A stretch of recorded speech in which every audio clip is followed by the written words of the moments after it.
Hi, in this tutorial I'll be showing you how to change the weight of a font in Fontlab using the bold effect.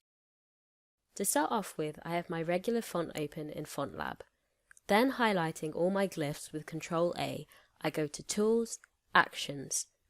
With the Actions window open, I can go to Effects, Bold, Change Weight. Here in this effect, I can either make my glyphs bolder or thinner. As you can see, the tool retains the vertical heights as fonts should when it changes weight. However, when I apply it to a few of my glyphs, they still need editing. As Fontlab itself says, the tool is not a replacement for creating weights. However, in this case, it provides a very quick way of beginning a new font weight. Now I can edit my glyphs which didn't transform as well. For example, starting with the R, we can see that the shape has become separated. I can edit this with my Select tool.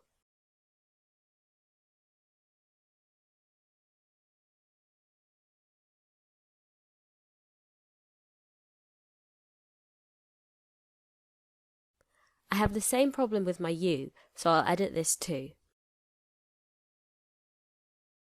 Another thing to note is that since I'm using an existing font, all my ligatures and kerning stay the same, so I didn't have to edit this.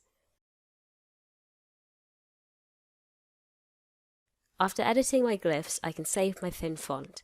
I can do this by first going to Font Info. Here I can input the information for my thin font, including its family's name.